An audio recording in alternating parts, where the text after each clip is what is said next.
Hello, ladies and gentlemen. God bless each and every one of you. I hope you're having a good weekend. I hope you're having a good Sunday. I hope you got to church this morning. That is so important. I say it a lot. Church is such an integral part of being a Christian.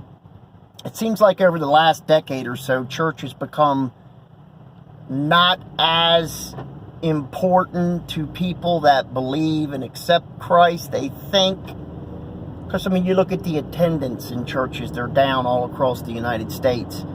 And a lot of it's got to do with the technology. People can pull up Facebook and watch a minister here and there. But you know what? If you're sick or you can't get out or something happens, that's fine. That's perfectly fine. But to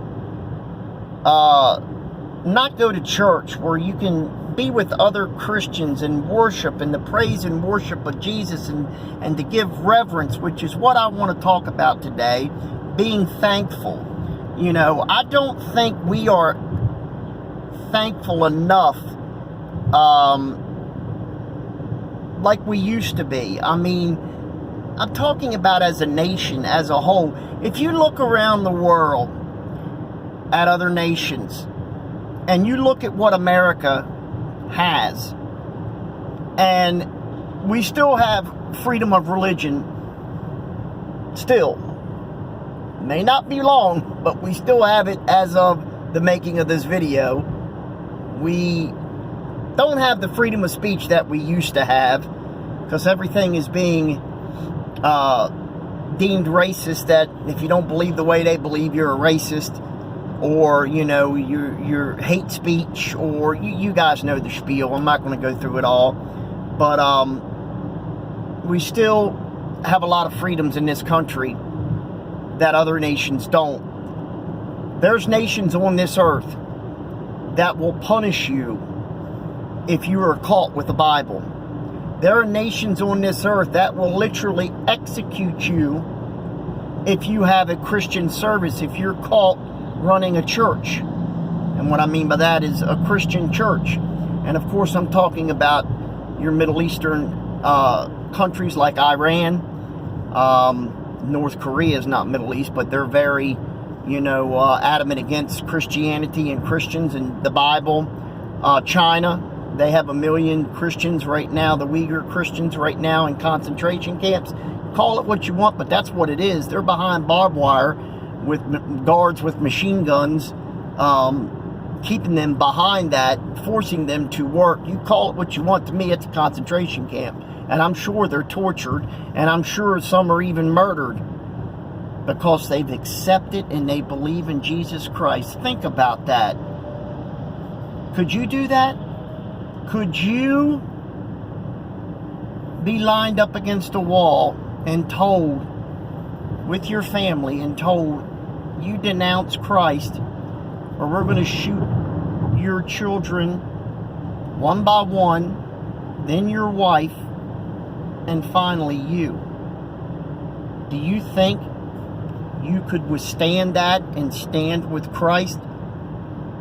Think about that. And yet people in the 21st century, in this world that we consider so advanced in so many areas, there are people right now in this world that have to make that choice.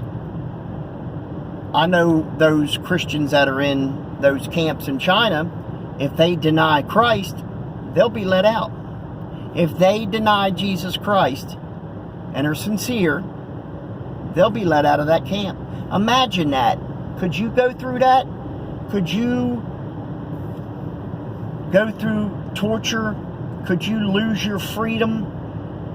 Probably living on a very minute amount of food per day, probably a bowl of rice, if that.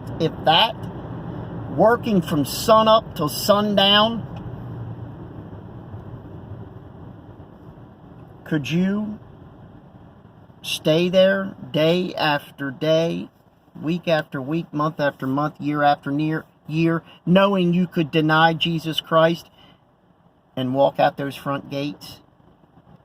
Think about that. Think about what we have in this country, and yet look at the direction we're going. I spoke with a gentleman who actually in the mid-'80s escaped the Soviet Union, and this is what he said to me. He said, I escaped the USSR only now to come to the USSA, meaning America. He is seeing America turn towards that wicked, godless, might I add. There is no place for God in that type of governing. None. We have all of these advantages. We have all of this stuff. And yet so many in this country deny Jesus. They deny God Almighty. They deny He created the heavens and the earth. They deny.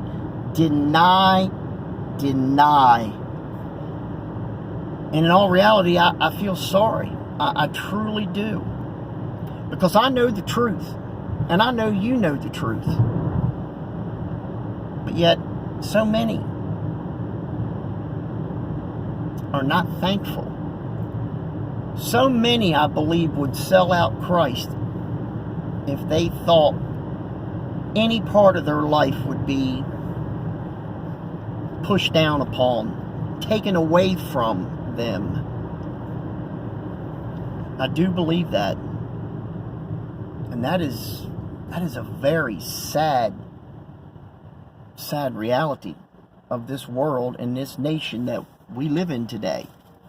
Again, I want you to think about being thankful, about thinking about today. You can walk into your kitchen, open your cabinets or your refrigerator, and have many different choices for lunch. You can make a sandwich, you can make soup, you can even go out and eat. And there's so many in nations right now that are dying of starvation. And yet, we throw away more food than any nation on this earth. It's because we're not thankful.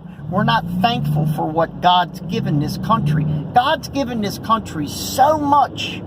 He has blessed the United States of America so much. Go back in history to 1776. Go back to the Revolutionary War when we were up against a wall. We were facing a organized, highly organized army in the British Army. Very organized, trained, had the latest weapons, had the strongest, best Navy on earth, the British Navy.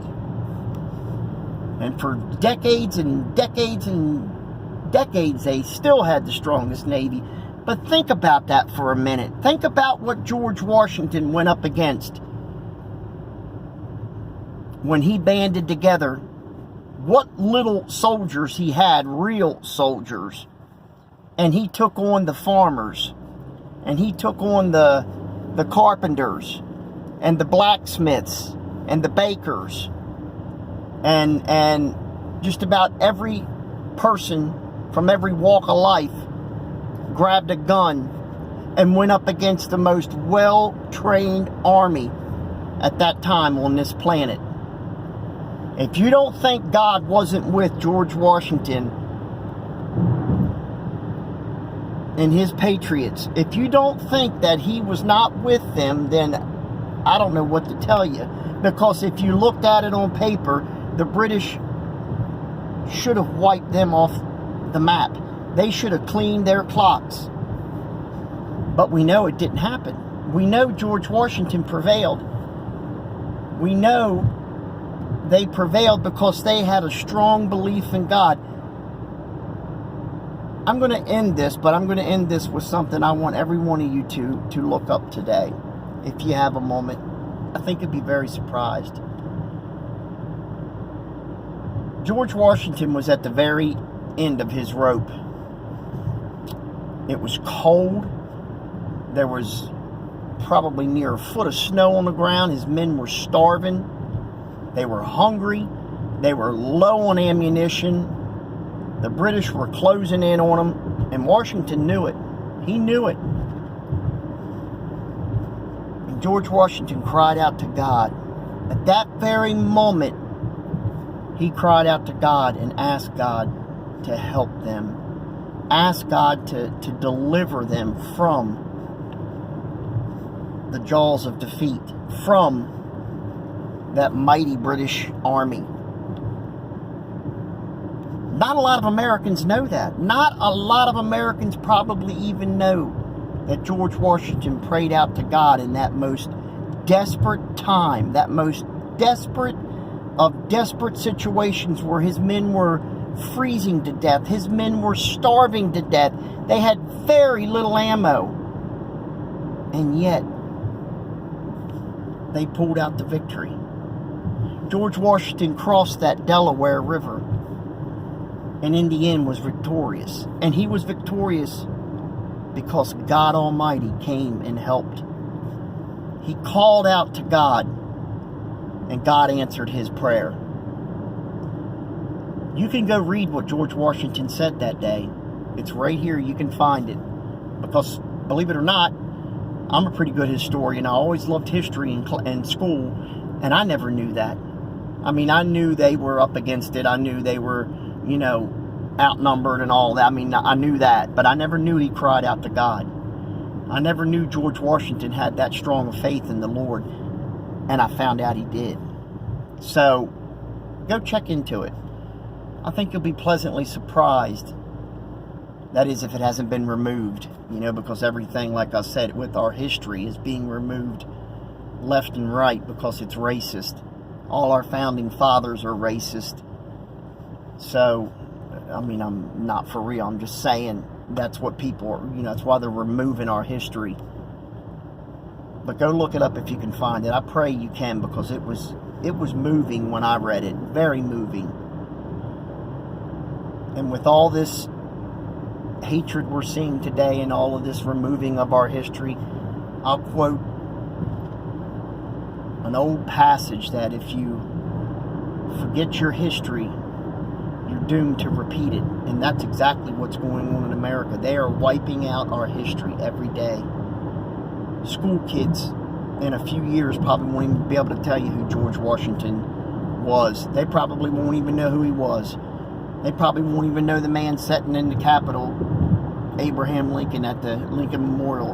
It probably won't even be there at the rate they're going. It'll probably be removed. Pray for this nation. Be thankful. You might not have a lot. You might think, what do I got to be thankful for? Think about what I said about the other people around this earth that have nothing. They don't even have their freedom because they believe in Jesus Christ. They don't even have their freedom. We have nothing to complain about. Nothing. Yeah, America's gotten real bad. Real bad. But when you put it in context with some of these places on earth, this is nothing compared to the hell that they go through on a daily basis. God bless each and every one of you. Have a wonderful day today. Have a wonderful rest of the weekend. Please subscribe to my channel. Please pass it along. Hit the like button. God bless each and every one of you.